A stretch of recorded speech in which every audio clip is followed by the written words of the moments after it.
عندنا ماتش كمان يومين ثلاثه. وسط انباء عن انتقال امام عاشور للاهلي، والصراحه انا مش عايز اتكلم في الموضوع ده لان عندي اسرار وقصص وحكايات عن هذا الموضوع، وعايز اتكلم على اطراف كثيره جدا في الموضوع دوت. احنا عندنا نادي الزمالك، عندنا امام عاشور، عندنا وكيل امام عاشور، عندنا النادي المنتقل اليه، عندنا نادي ميتلاند. كل دي عناصر في موضوع امام عاشور. خلاص مش هتكلم عنه خالص ولا هحكي تفاصيله التفاصيل اللي ممكن تعرفوها، لكن منتظر بعد مباراة القمة الاعلان الرسمي عن انتقال امام عاشور. ولكن هقول كلمة واحدة فقط. في يوم من الايام رمضان صبحي انتقل من الاهلي او من نادي انجليزي كان معار للاهلي، يعني الاهلي كان لا يمتلكه وكان النادي الانجليزي اللي بيمتلكه، وقرر انه يختار بيراميدز. تمام؟ كانت صدمه كبرى وتعرض لكل انواع السباب والتقليل والطموح والكلام الكبير دوت، وده كان اختيار، وانا من يوميها قلت ده اختيار خاطئ. يعني رمضان صبحي كان بقائه في النادي الاهلي افضل له، لكن في النهايه دي قرارات مرتبطه باللاعب، هو اللي بيتحمل مميزاتها او مساوئها. خلاص؟ لكن في ذاك الوقت طلع مسؤول كبير قوي في النادي الاهلي وقال كلمه شهيره، قال لك انا مش زعلان من رمضان صبحي، انا زعلان عليه. وكانت كلمه ابكت الملايين.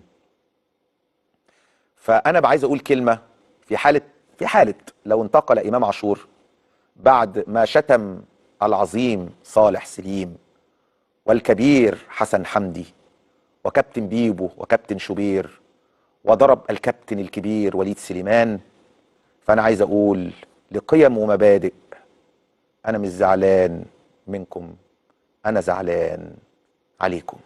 نطلع لفاصل ونستقبل كابتن احمد عبد الحليم.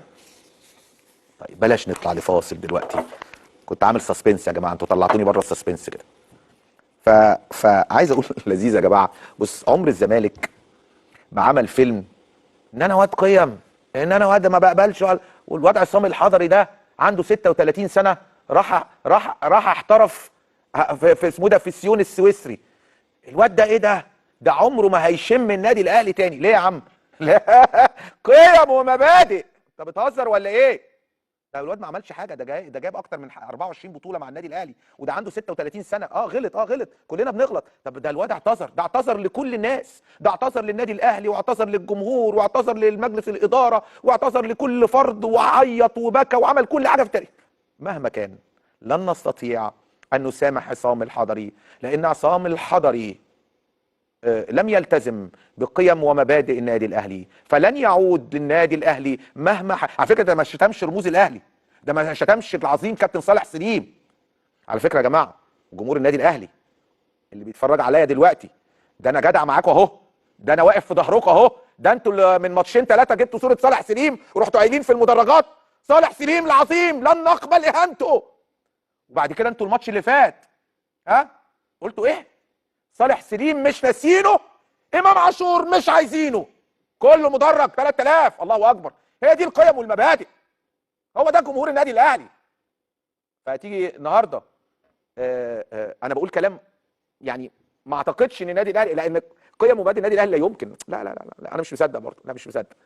بعد كده نيجي بقى رمضان صبحي. من سنه كده ابتدى بعض كابتن اكرامي يطلع مع مهيب، كابتن شوبير يطلع في البرنامج، فقعد يقول لك ايه رايكم انه رمضان يرجع؟ الواد رمضان يعني ما عملش حاجه خالص.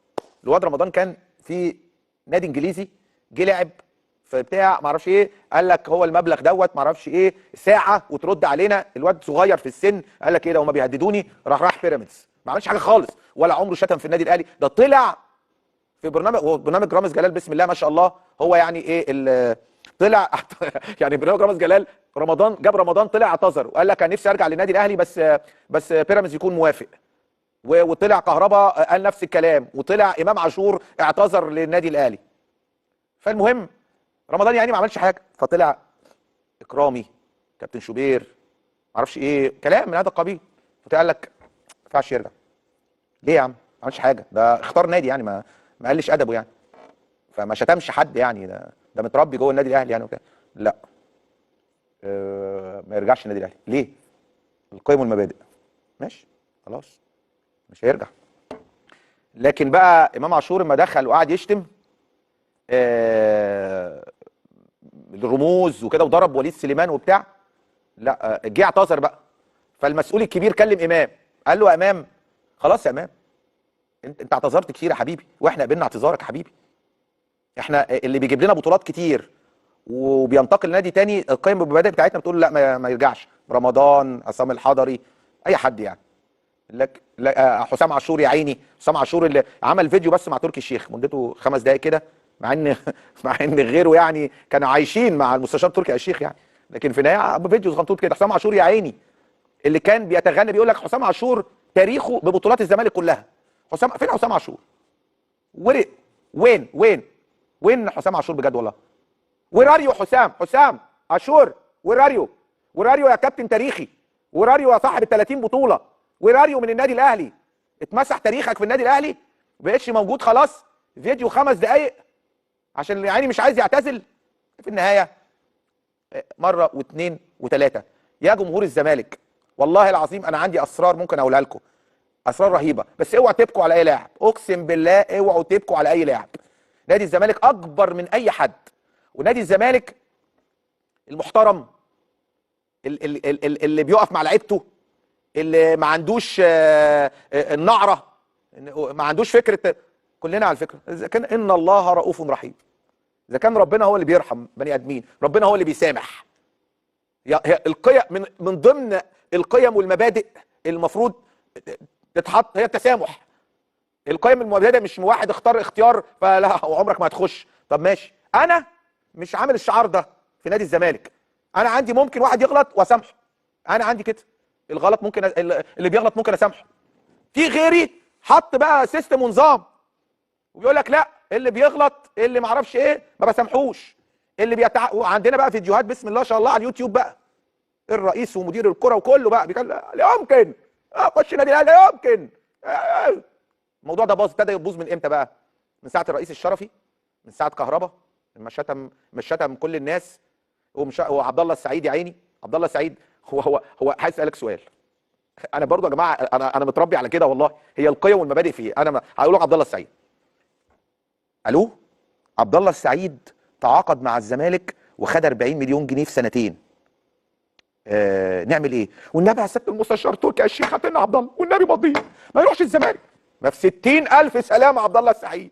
انا النادي الكبير، واحد راح نادي تاني ومن حقه وعقده انتهى وفي الوقت السليم واختار الزمالك، مع السلامه يا حبيبي. لكن ايه؟ تعالى يا عبد الله، امضي يا عبد الله، مدد يا عبد الله. لا ما انتش قاعد يا عبد الله، هتروح اهلي جده يا عبد الله. ايه ده والنبي ده؟ 1 زائد 2 قيم ومبادئ. اللي باعنا مع السلامه، اللي مضى النادي تاني مش محتاجينه. ايه نرجعه وندوس عليه ونديله فلوس قد كده وبعد كده نطلعه وبعد كده ايه ده؟ انا وفي السنه دي كمان راحوا جايبين سبحان الله، شوف عبد الله السعيد، عبد الله السعيد بدل ما انا ادي عبد الله السعيد الفلوس دي رحت جبت صلاح محسن ب 45 مليون جنيه. 45 مليون جنيه. النهارده صلاح محسن هو اللي جاب لهم الدوري، جاب جونين في سيراميكا في بيراميدز النهارده. يعني ده تقريبا حل لل 45 مليون جنيه النهارده. تمام؟ وبالتالي الكوره مش افلام، والكوره والقيم والمبادئ مش كلام بيتقال.